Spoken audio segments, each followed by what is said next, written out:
Here are the data and results gathered from our design experiment. But first, before discussing and showing all the results that we have gathered, it is important to state or know that there are two kinds of radiation pattern, namely three-dimensional form and two-dimensional form. Three-dimensional form is the type of radiation pattern that shows specifically the shape and the range of intensities of the radiation pattern, while the two-dimensional form shows the polar plot of the radiation pattern. There are different parts of the radiation pattern. There are main lobes, minor lobes, and the side lobes. Major lobes or the main lobes are the region of the radiation pattern wherein the most energy is radiated, while the side lobes are regions in the radiation pattern that radiates or receives unwanted signals or noise. So, without further ado, here are the data and results gathered or obtained from our design experiment. This picture shows the MATLAB commands that we have used for us to gather the three-dimensional form of the radiation pattern of the dipole antenna. This picture represents that we have changed the color scheme of the three-dimensional radiation pattern for us to visualize more the region on where the most energy is radiated. This diagram or this plot shows the three-dimensional radiation pattern of the dipole antenna. We can see here that the color which has the highest intensity, which is red, is the region of the radiation pattern wherein the most energy is radiated. Now, for the second part of our activity, we have varied different parameters such as the number of antennas, the separation distance, and the phase or degree for us to determine what effects does these changes do in the radiation pattern. For the first part of activity 8.2, we have varied the number of antennas. We can see here on this figure that when the number of antennas is equal to 2, there is an oblong-shaped lobe in the radiation pattern. In this figure, we can observe that when the number of antennas is equal to 4, we can see two lobes in the radiation pattern, which we can only infer that the upper lobe is the major lobe and the lower lobe is the minor lobe. In this picture, we can see that when the number of antennas is equal to 8, we can observe that the two lobes from before have been thinned out, and we can see an existence of 4 side lobes in the radiation pattern. Now, for the third part of the activity 8.2, we now have varied the value of the separation distance. We can see that when the separation distance is at 500 meters, the radiation pattern consists of two lobes, which we can only infer that the upper lobe is the major lobe and the lower lobe is the minor lobe.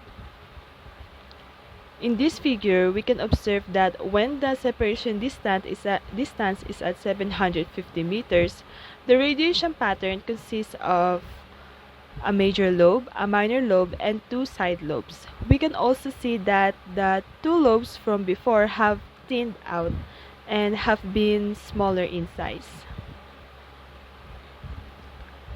When the separation distance is at 1000 meters, we can now see that the major lobe and the minor lobe have become much smaller and much thinner, while the side lobes have become larger.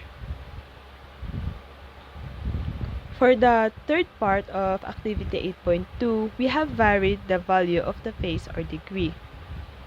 From this figure, we can see that when the degree is at 0 degrees, we can see that the radiation pattern consists of an oblong-shaped lobe.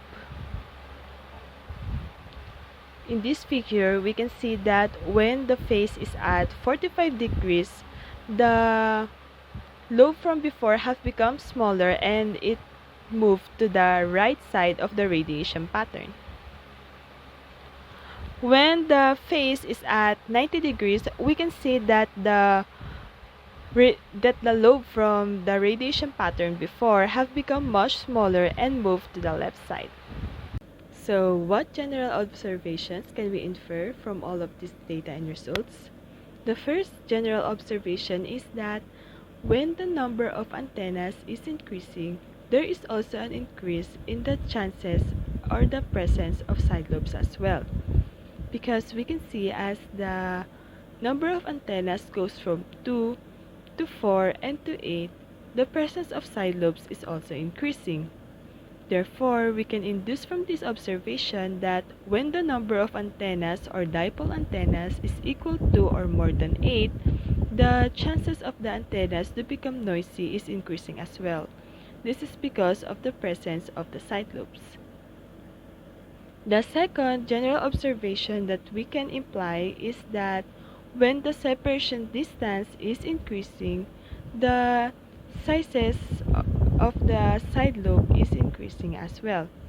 Because we can see from the data and results that we have shown before that as the separation distance goes from 500 meters to 750 meters and to 1000 meters, the side lobes is becoming larger while the main lobe and the minor lobe is becoming thinner.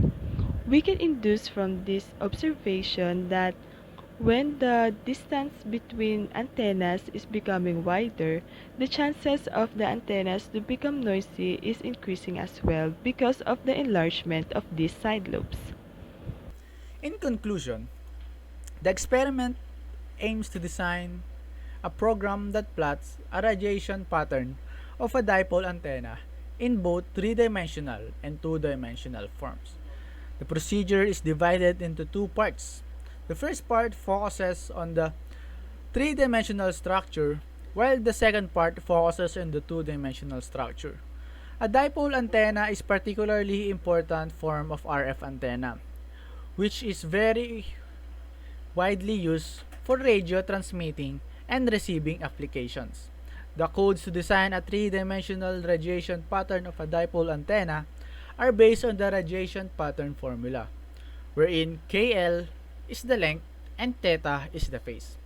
As we observe, the color of the donut shape represents intensified frequency.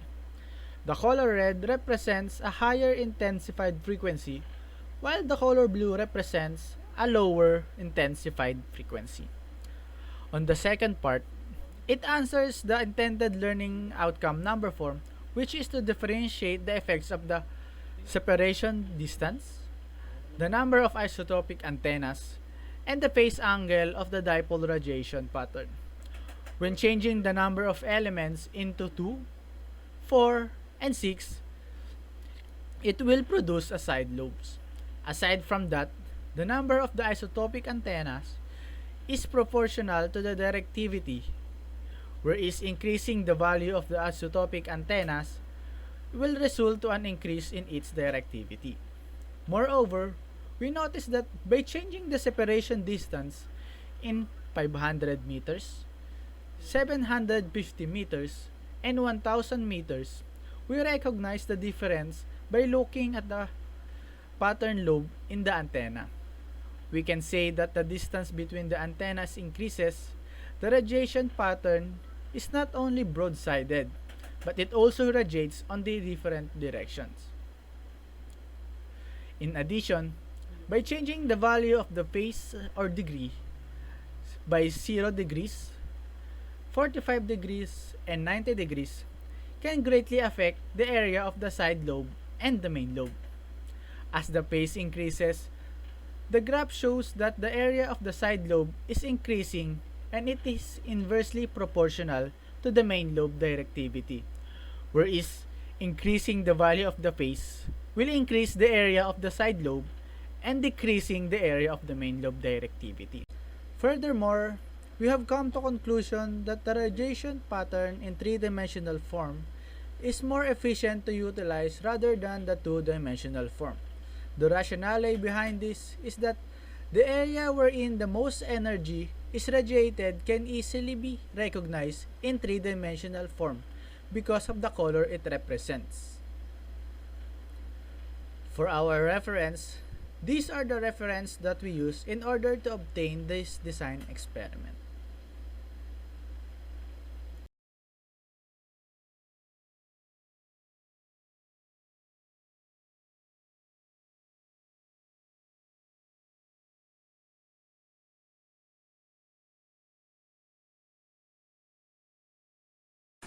The assessment of our group is half-wave dipole antenna is a type of antenna in which the length of the dipole is half the wavelength at the operating frequency, and it is also known as a half-wave dipole antenna. It is considered as a very popular form of a dipole antenna and is sometimes known as Hertz antenna. A horizontal dipole antenna near the ground sends a large part of its energy vertically upwards. This is ideal for local radio transmissions where the signal bounces off the ionosphere above the transmitter and returns to Earth locally. If the horizontal dipole antenna is placed half a wavelength above the ground, the vertical radiation cancels out with the radiation reflected off the ground. Much less energy goes straight up and more energy radiates at lower angles.